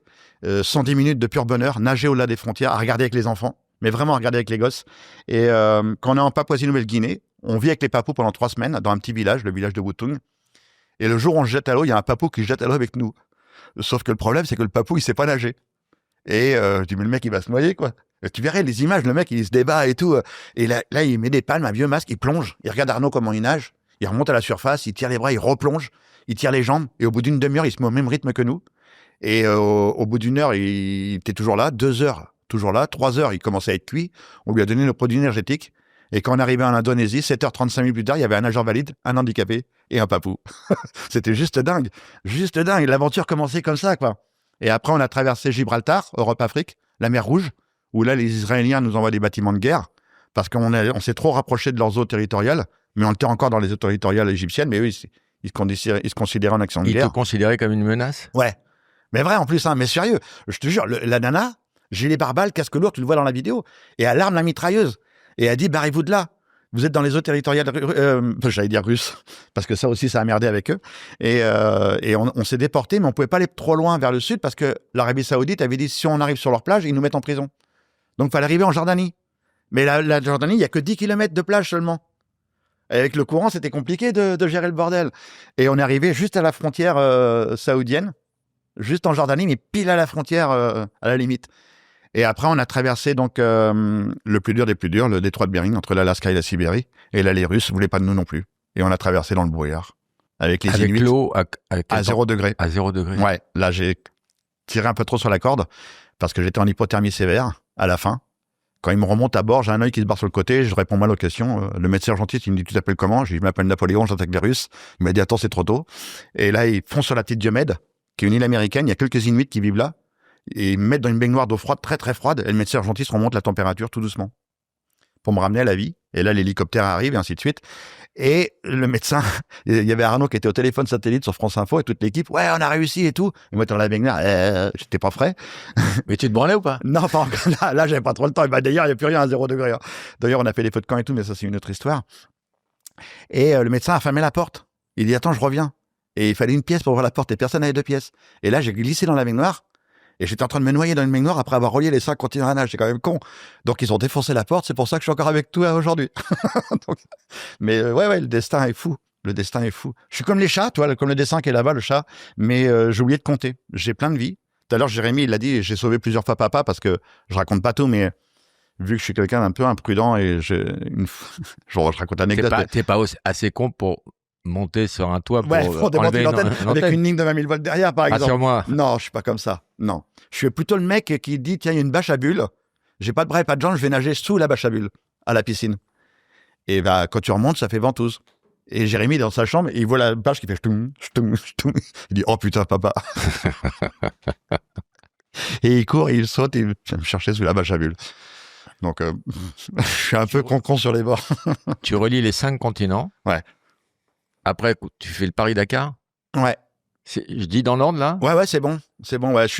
Mais ça, c'est Susanna. Après, t'as plus d'enjeu, donc tu dis qu'est-ce que je peux faire? Ouais. Non, c'est pas ça. Je fais les choses parce que j'ai envie. Je fais pas des aventures parce que on va me dire faut faire ça ou ça. Il y a plein de gens qui m'ont proposé des aventures et tout, mais j'ai pas envie. C'est comme il y a plein de gens qui m'ont proposé des émissions de télé et tout ça, mais non, c'est pas mon truc. J'ai fait une chronique pendant 6 ans au magazine de santé, ça m'a plu. C'était chiant, c'était dur. Enfin, c'est pas chiant, c'était dur parce que c'était du direct. Et 7 minutes en direct quand tu fais une chronique, faut que tu la prépares, que tu l'écrives et les machins. Ouais. C'était dur. Donc c'était pas ma life, c'était pas mon truc. J'ai retrouvé ta petite annonce que tu avais passée sur Mythique, grâce à laquelle tu as séduit Susanna.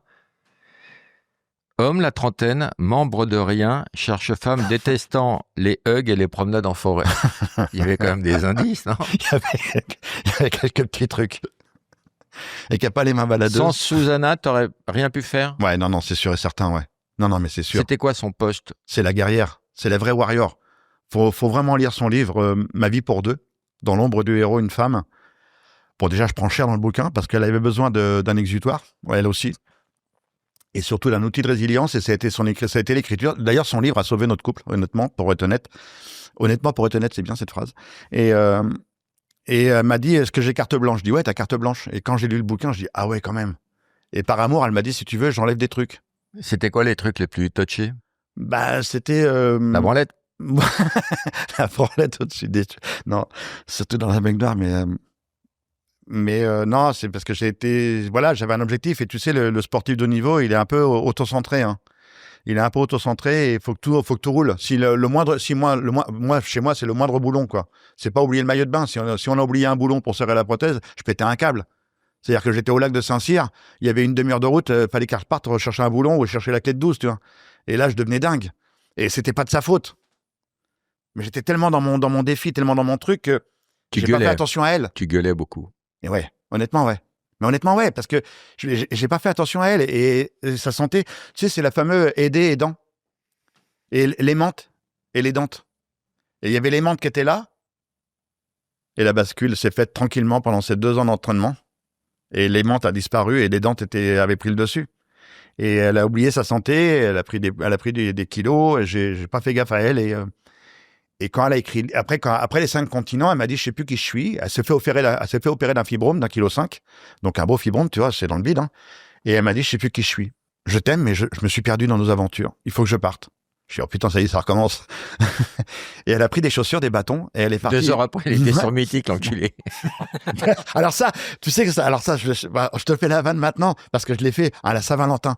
J'ai fait un tweet, je dis, espérance de vie des aidants, 15 ans inférieur à la moyenne nationale. 15 ans inférieur à la moyenne normale. Et j'ai tweeté, bientôt le retour sur Mythique. Et je l'ai appelé, j'ai dit, chérie, regarde, j'ai fait un tweet. Et elle m'a foutu une grosse balle dans la gueule. Ça y avait pas plu. Mais bon. Et et elle est partie sur le chemin de Saint-Jacques-de-Compostelle pendant 3 semaines. Elle m'a pas donné de nouvelles. Et quand elle est rentrée à la maison, elle dit, maintenant, je me suis retrouvé. Tu me demandes plus rien. Je dis, d'accord. Et voilà. Va me chercher une bière. Et voilà, c'est comme ça qu'on s'est retrouvés. Et l'éditeur, quand j'ai envoyé le bouquin chez Artaud, Et l'éditrice, elle m'appelle en panique, elle dit, mais Philippe, on peut pas publier un livre comme ça. Enfin, t'es dingue. On peut pas, enfin, les gens te connaissent pas dans ce sens-là. Et je dis, non, je dis, on change rien. Elle m'a dit, on veut que tu réagisses à la fin de chaque chapitre. Donc, à la fin de chaque chapitre, il y a marqué, mea culpa, mea culpa, mea culpa. Bon, il y a un petit peu plus quand même, mais voilà, c'est, mais je suis, comme tu as dit tout à l'heure, je suis quelqu'un, on m'a coupé 4 morceaux, mais je suis quelqu'un entier, quoi. Il y a pas de faux semblant. Donc, elle a écrit son livre, elle a dit la vérité. Et d'ailleurs, dans le film, qui va sortir au cinéma, au mois d'avril, là, le 15 avril. Qui s'appelle comment?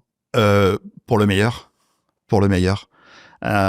C'est vraiment l'histoire de Susanna et la mienne, quoi. Il y a son parcours de vie avec ses 3 filles, éleveuse de chèvres, moi, mon parcours de vie, jusqu'à temps qu'on se rencontre sur le Mythique et qu'on parte dans cette aventure complètement dingue, cette famille recomposée, les 5 enfants et le plus gros bébé de la famille qui est complètement con, qui veut traverser la Manche. Donc, le film, on l'a vu avec Susanna. Moi, faut que je le revoie parce que j'ai pas arrêté de chialer pendant tout le film. Donc, j'ai dit, je l'ai vu, mais j'ai vu que 50%, je pense. Et à la fin, j'ai regardé la réalisatrice, Paris Castille, mention char, et je lui ai dit, écoute, j'ai vécu la traversée de la Manche, mais je l'avais pas vue. Et je te remercie. Parce que le film a bouleversé Susanna, m'a bouleversé. Et on voyait notre vie, quoi, sur un grand écran. C'est bizarre, hein. C'est bizarre de voir notre vie comme ça sur un grand écran et joué par des acteurs. Et l'acteur, c'est un jeune garçon qui a été électrisé à l'âge de 26 ans. Et en plus, il est nageur. Et on lui a demandé de jouer mon rôle. De toute façon, il n'y en avait pas 50 au casting. Ouais. Il n'y en a pas beaucoup, hein. Après, de là à les électrocuter pour qu'ils correspondent au rôle, je trouve ça un peu C'est un peu excessif. dégueulasse. On est d'accord. Mais on aurait pu prendre un acteur et faire en post-prod du trucage de Rouillet-Dos avec Marion Cotillard. Donc, mais on est parti sur le pari de dire non, on va prendre vraiment quelqu'un qui est vraiment amputé et de jouer vraiment le rôle et de ressentir cette souffrance, de la faire vivre comme je la fais vivre sur scène quand je fais mes conférences spectacles, de la faire vivre sur scène avec beaucoup d'humour et beaucoup d'envie. Donc là, tu as un héros, tu as traversé la Manche à la nage. J'aime pas ce terme. Je suis un mec qui a bossé comme un taré pour y arriver. Non, mais ça, c'est ta modestie qui fait que tu n'aimes pas ce terme. Mais pour les gens, moi, je le vois, je parle de toi à chaque spectacle. Tu es un héros, il y a un tonnerre d'applaudissements quand on parle de toi. Et tu enchaînes les exploits. Et après, tu pars dans tous les sens. Tu fais le Paris-Dakar. Ouais, ça, c'est une envie folle. Tout est permis. Mais oui. Tu t'autorises tout. Tu fais le Paris-Dakar. Ouais. En 2002, tu fais quart de finaliste à Roland-Garros. Ça, je m'en souviens pas. Et en 2004, tu gagnes le tournoi des 5 nations. Ouais. En tant que ballon. Ouais. Le ballon ovale, ouais. Ils m'ont proposé les demi-mêlées, mais j'ai dit non. J'ai dit, je préférais le ballon, mais. Au niveau sportif, tu as encore des objectifs ou tu en as fini? Non, c'est fini, ouais. Non. T'as quel âge maintenant? 57. 57, et puis les vertèbres sont usées, les épaules sont usées, donc non, je fais ce que j'aime, c'est ma conférence spectacle. Je l'ai dit, le titre, j'ai changé, c'est ma conférence spectacle hybride rechargeable. À quel moment tu as eu l'idée de faire des conférences? Alors ça, c'est pareil, j'ai jamais eu l'idée. C'est comme l'histoire d'écrire un livre pour mes garçons, c'est après que c'est devenu un livre malgré moi. Quand je traverse la Manche, il y a une entreprise qui m'appelle et qui me dit, je veux que vous venez voir mes collaborateurs. Je dis, ouais, ok, d'accord. Et là, c'est du grand n'importe quoi. Enfin, je raconte l'histoire, ça part dans un truc, ça revient, je m'accroche à une branche, je repars sur un autre truc. Et après, une autre. Et une autre. Et un jour, je fais une grosse boîte. Et il y a un autre conférencier qui est là. Déjà, ça commençait à être un peu construit. Ben ouais. Et le mec, il me dit, t'as pris combien, toi? Je dis, un billet de train et le repas chaud. Et le mec, il me regarde et dit, ah ouais, t'es vraiment con, alors. Je dis, mais pourquoi? Il me dit, mais c'est un vrai métier, ce que tu viens de faire là. Et c'est comme ça que j'ai appris et c'en est devenu mon métier aujourd'hui pratiquement à plein temps, quoi. Donc, et qui vient voir tes conférences? Alors, à 98% aujourd'hui, je suis entreprise. C'est pour motiver les troupes? Ouais, motiver les troupes, ouais. Par exemple, quand ça va mal, on m'appelle. Parce qu'il faut remonter un petit peu l'énergie des gens, leur donner un peu d'espoir. C'est ouf quand même, hein. Mais, et je le dis, depuis que j'ai pris 3 décharges de 20 000 volts, je suis devenu distributeur d'énergie positive, donc c'est plutôt cool. Mais, et il y a de temps en temps, comme là, il y a des salles ouvertes au public, comme là, la salle Gaveau. On remplit la salle et je distribue mon énergie, quoi. J'envoie et je suis l'homme le plus heureux du monde. Tu le sais quand on est sur scène. Moi, je connaissais pas ça, je connaissais pas ce métier, je connaissais pas cette sensation, mais cette joie intense. Quand j'ai eu des retours des gens qui ont adoré ton spectacle et qui ont été déçus en disant ils se la pètent, ils signent pas l'autographe. Alors ça, c'est des menteurs, parce que je fais toujours des autographes et tout, je signe avec mes petits bras musclés et tout. J'y passe des heures et ça, c'est le plus dur. Dans les conférences spectacles, le plus dur, c'est pas d'être sur scène. Le plus dur, c'est l'après. T'as fait combien de conférences? Combien j'en ai fait? Oui, est-ce que tu changes, c'est ça? Est-ce que tu en as fait plusieurs? Non, c'est la même. Assez adapté au fur et à mesure des années. Les vannes ont évolué. Au début, je mettais trop d'émotions. Mon record, ça a été 3 malaises en une soirée. Des 3 personnes qui sont tombées dans les pommes, à des moments différents. C'était à la Maison Blanche à Paris, à la salle de la Maison Blanche. Et je dis, faut que je réduise un peu la dose. Et ça arrivait de temps en temps, j'avais quelqu'un qui tombait dans les pommes. Et donc, j'ai réduit la dose d'émotion et j'ai mis un peu plus d'humour. Mais le message passe autant et plus fort même. Donc, je me suis adapté comme ça. Et il y a l'actualité. Des fois, je rebondis sur l'actualité. Je joue avec. Tu vois, comme la vanne avec Sarkozy, ainsi de suite. J'en fais 3 caisses sur scène parce que c'est tellement drôle qu'il y a un mec qui va en prison pendant 10 jours et qui écrit un livre. C'est marrant, quoi. Moi, ça me fait marrer. Je dis, mais c'est pas possible, quoi. Je dis, mais moi, j'ai écrit un vrai livre, quoi. C'est pas. Donc, voilà. À chacun sa difficulté, je dirais. Voilà. Mais bon. Mais voilà, c'est. Ouais, j'aime partager.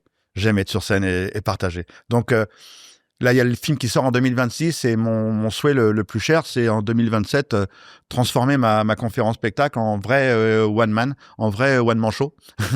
Donc c'est mignon. On va voir. T'as le titre déjà. Ouais, le one man show, ouais. Le one man show de il enlève Philippe Croison. Il enlève tout, il est prêt à tout. Donc affaire à suivre. Ça serait cool. Roman, tu avais des questions? Non, je voulais parler de son actualité. D'accord. De son actualité. Pardon. Ok. Parce que au-delà des conférences spectacles, il y a surtout un film dont on a un petit peu parlé tout à l'heure aussi, qui sort en avril, qui a l'air formidable, qu'on va aller voir tout de suite parce qu'il y a une avant-première au Grand Rex. Ouais, ça va être vers le 15 avril. Un Grand Rex, ouais. C'est formidable. Ouais. Et donc, raconte-nous un tout petit peu ce film, fais-nous un tout petit peu le pitch, refais-nous un tout petit peu le pitch.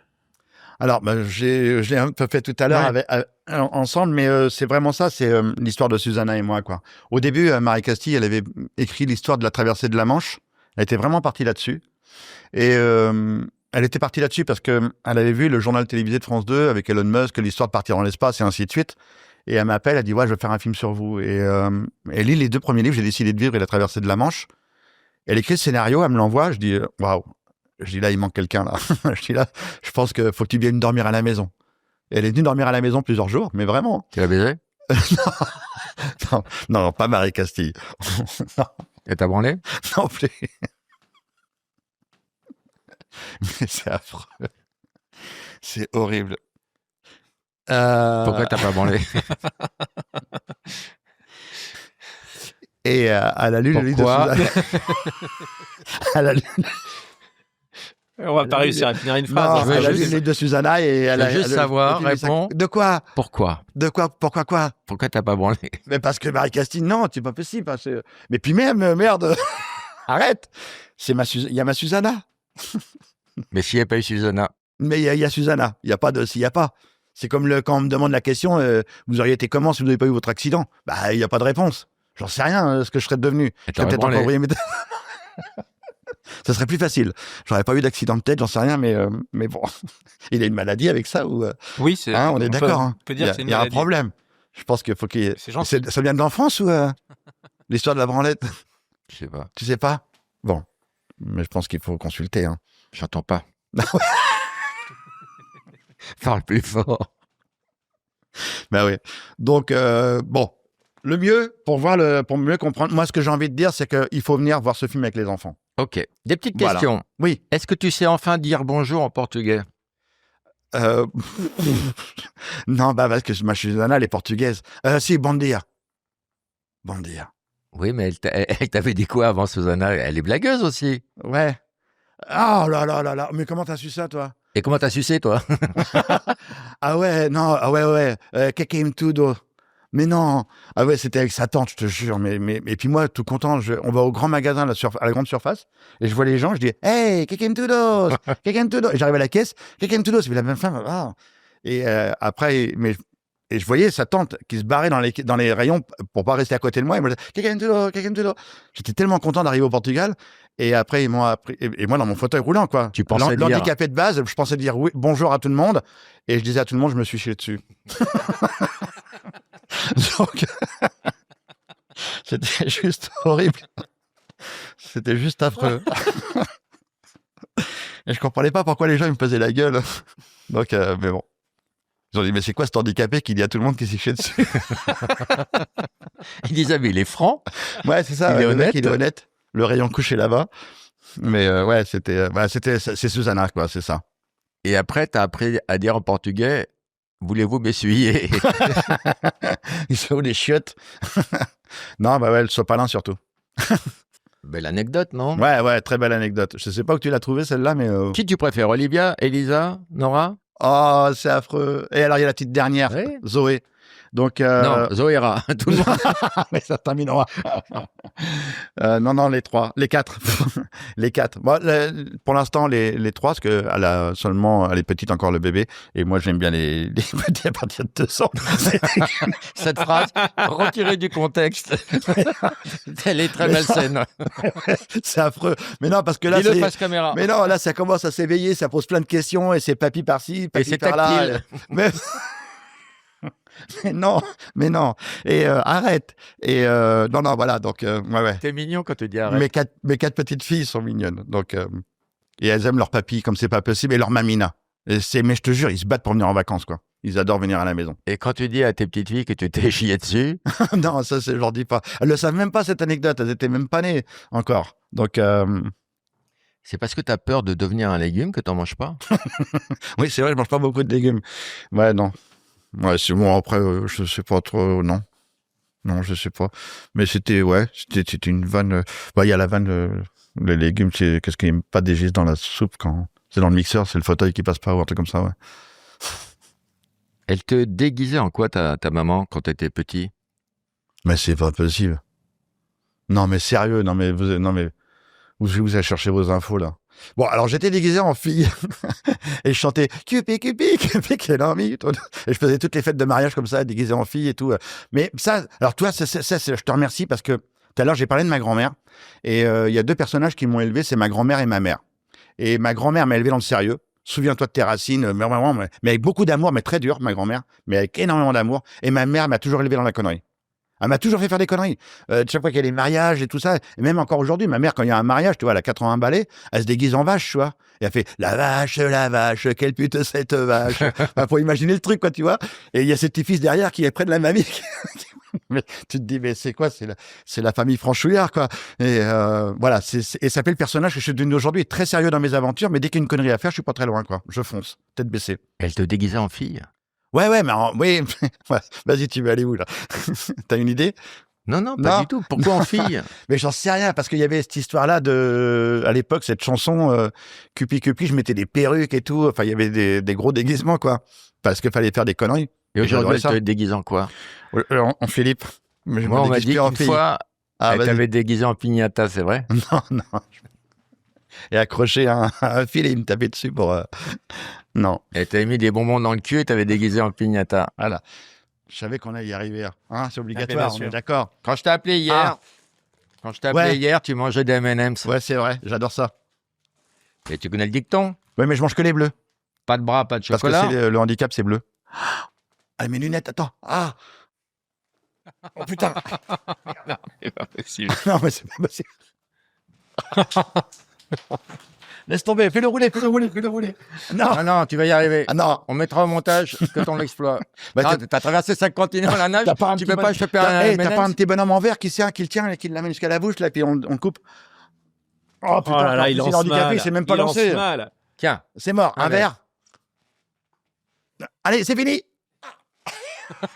et L'irrespect total, c'est dégueulasse. Hein. mais fais un effort aussi, Philippe.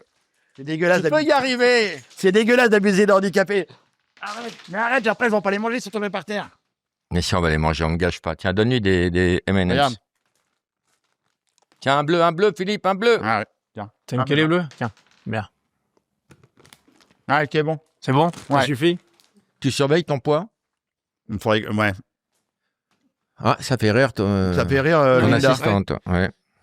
Oui. Faut que je fasse gaffe, quoi. Je mange plus trop de dessert. Parce que faut pas T'es gaffe au sucre, gourmand, merci toi. pour les M&M's, mais je suis gourmand, ouais, je suis un épicurien, quoi. J'adore la bouffe. J'adore aller au resto, manger des bons plats, donc Tu picoles un peu? non. Non. Mais alors, moi, un verre de vin, je suis l'homme le plus heureux du monde. Hein. J'arrête pas, après je déconne et tout. Mais deuxième, après je suis par terre.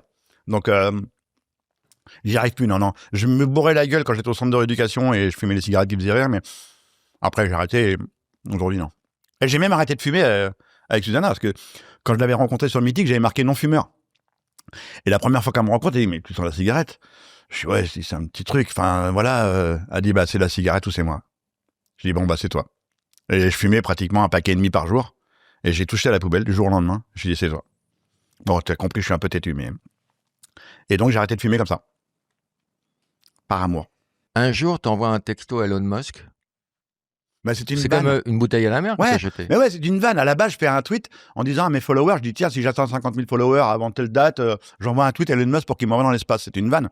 Et là, les gens rigolent, tout le monde se fout de ma gueule, et j'atteins les 50 000 followers, et je dis, bon, bah là, faut que je fasse un tweet à Elon Musk. Je dis, salut Elon, je suis un aventurier français, j'ai pas de bras et pas de jambes, envoie-moi dans l'espace. Et je mets 4 photos. Sans en parachute, le Dakar, la plongée sous-marine et la natation. Et j'envoie le tweet. Pour faire rire les gens. Pour continuer la connerie, quoi, jusqu'au bout. Et je m'attends pas qu'Elon Musk me réponde. Mais quelques heures plus tard, Elon Musk me répond, il me dit, écoute Philippe, quand Starship est prêt, je peux t'envoyer dans l'espace.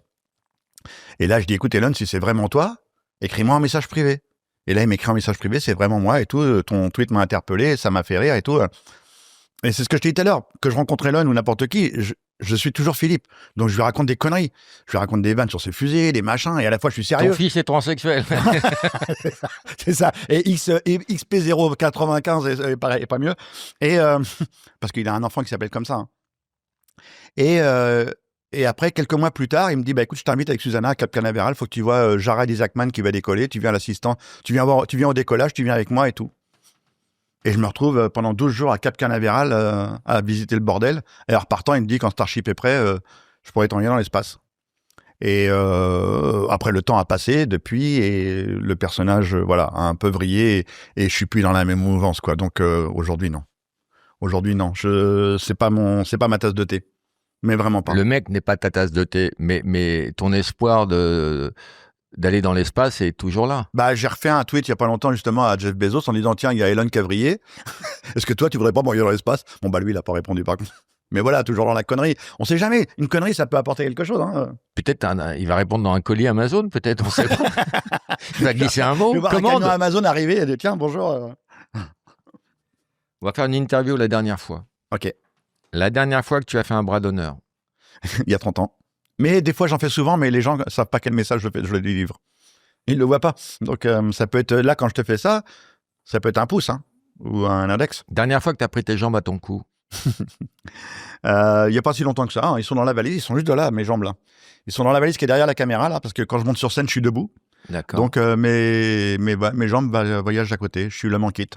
Tu es debout pendant toute la conférence Ouais. ou parfois tu te reposes un peu? Je me repose un petit peu de temps en temps. J'ai un cube où je viens me poser dessus et après je repars et ainsi de suite. Et quand je sors, ça dégouline, je suis en nage, je transpire comme un fou.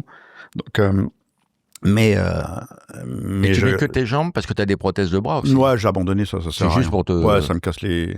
Pour me branler. Mais c'est pratique. Tu sais que j'ai essayé une prothèse à reconnaissance vocale. Et donc je la teste, tu vois, mais le mec au salon à Paris, quoi, il me dit, putain, tu dis boire, paf, la prothèse, tu prends le verre, boire, tu bois, manger, paf, prends la fourchette, paf, tu manges. Et il me l'a prêté pendant une semaine. Et j'étais tout seul à la maison, je dis, branlette. Et touf, plus vite, plus vite, oh putain, elle me l'a arraché, je dis, oh putain, l'enculé, oh, on a une pipe. Bon, bah, je l'ai pas regardé. Roman, il la connaissait pas, la blague. Il s'est fait avoir. La dernière fois que tu as acheté un truc qui t'a coûté un bras. Ma maison. À La Rochelle? À La Rochelle, ouais. Là, je pense qu'il faut que je fasse beaucoup de conférences. Mais ça, c'est pareil, tu vois, c'est une philosophie de vie. J'ai dit à Susanna, on va acheter une maison au bord de la mer. Bon, on n'a pas les moyens. Il y a plein de banques qui ont dit non. Il y a une banque qui a fait une connerie. Elle a regardé mon relevé de compte et c'était l'année où j'avais fait le Dakar. Donc, il y avait plein de sponsors. Donc, j'avais plein de thunes, mais pour payer le Dakar. Et la banque a dit, OK, on fait un prêt.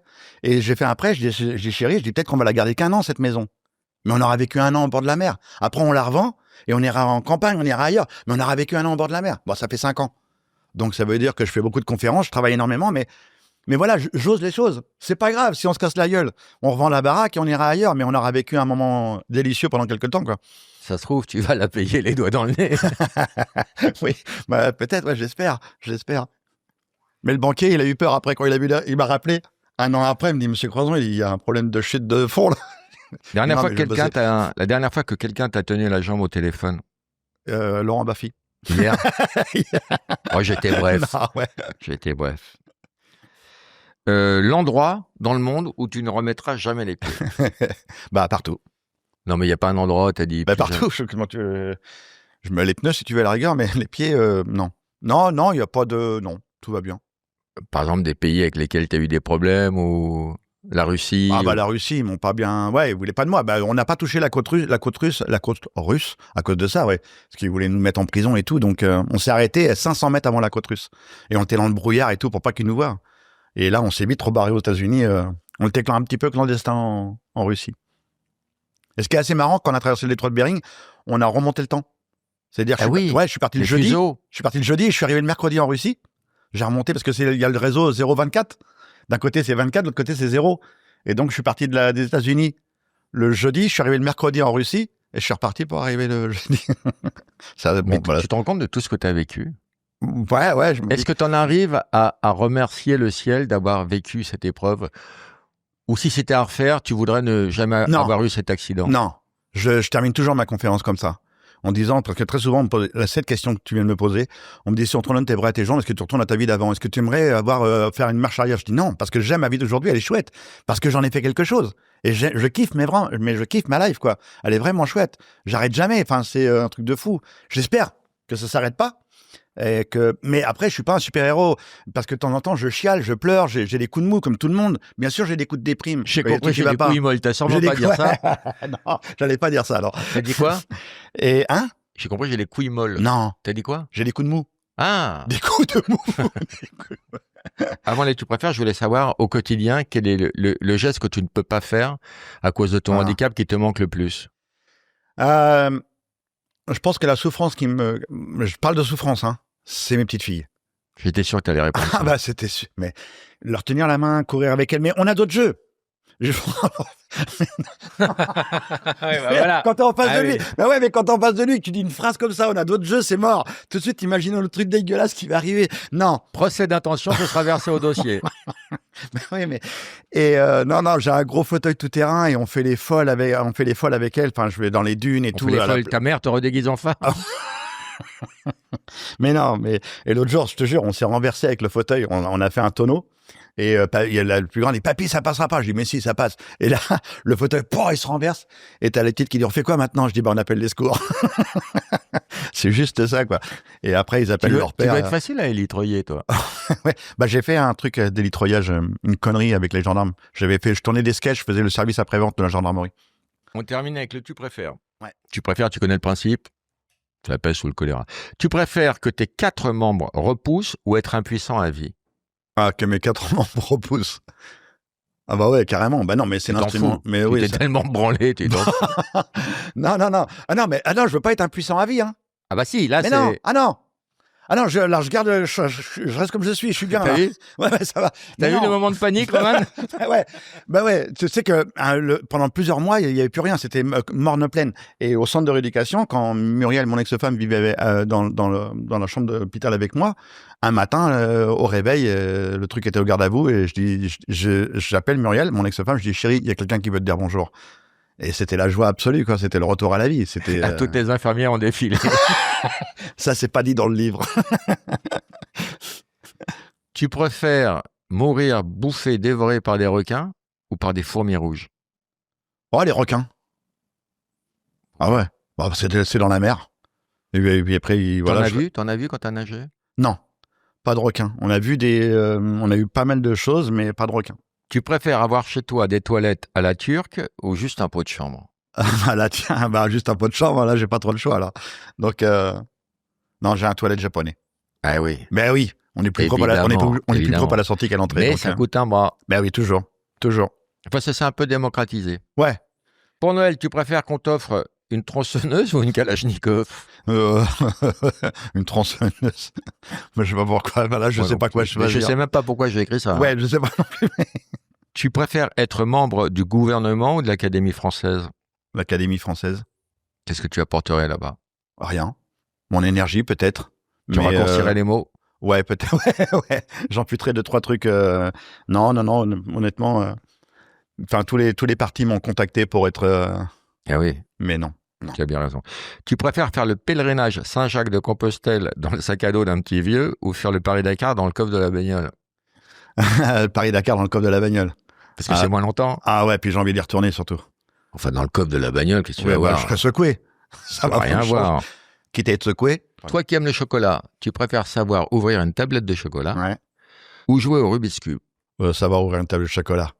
Ah non, Même à la maison, des fois, moi, il m'appelait l'éléphant parce que des fois, il y avait une part de flan qui était tout en bas du frigo. Il l'a protégée. J'étais tout seul à la maison. J'ouvrais le frigo, je prenais une spatule avec les dents. J'allais chercher la part de flan, je la bouffais. Et les gamins, ils rentraient de l'école. Allô, la part de flan?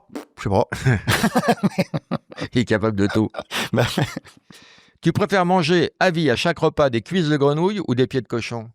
Des cuisses de grenouille. C'est quoi la question? J'en sais rien. Ouais, des cuisses de grenouille, c'est bon ça. Pourquoi les cuisses de grenouille? Parce que c'est bon. Moi, mais c'est dégueulasse. On Mais leur non, arrache je suis un les bon cuisses, Français. on laisse crever les grenouilles, elles agonisent, on les importe des pays de l'Est. Bah, le pied de cochon, le cochon, on le bute Oui, non, avec des. Je suis d'accord, mais le cochon, on l'a déjà buté pour le jambon, parce que tout est bon dans le cochon. Alors que la cochonne, tu lui bouffes que le cul. C'est ça qui est. Tu préfères habiter au 6e sans ascenseur ou dormir à vie dans un lit simple avec un guide de haute montagne? Dans un lit simple avec un guide de montagne. De haute montagne, oui. Et ça veut dire qu'il va me grimper, quoi. Non, c'est pas ça. C'est-à-dire qu'il pue, il pue. Ah ouais. Non, mais vu que tout est possible. Mais rien ne pue plus qu'un guide de haute montagne. Vu que tout est possible, je vais vivre au 6e étage. Bien sûr. Mais oui, je grimpe. Regarde la preuve pour venir ici. Il y a un étage ici. Ouais, mais je l'ai monté. Bravo. Tu préfères être gaucher ou droitier? Bah, droitier, c'est plus facile, il est plus long. Merci Philippe, merci de ta gentillesse, de ta générosité, de ton humour. Merci pour ton invitation. Et c'est toujours un plaisir de te voir. Après, dernière question, c'est quoi l'avenir à part les conférences? T'as d'autres projets? Non. Moi, j'ai pas de projet de vie en particulier. C'est ça qui est génial. C'est-à-dire qu'il y a beaucoup de gens aujourd'hui, je pense, qui sont malheureux parce qu'ils ont des objectifs de vie, des machins, leur carrière, leur truc et tout le bordel. Moi, depuis que je suis mort le 5 mars 94 et que je suis revenu à la vie, j'ai pas de plan de carrière, je m'en bats les steaks. C'est pour ça qu'on me propose des trucs d'émission, de machin, je dis non, ça m'intéresse pas votre truc. Donc non, je veux pas. Tout le monde t'aime. Tout le monde t'aime, t'es un héros pour nous.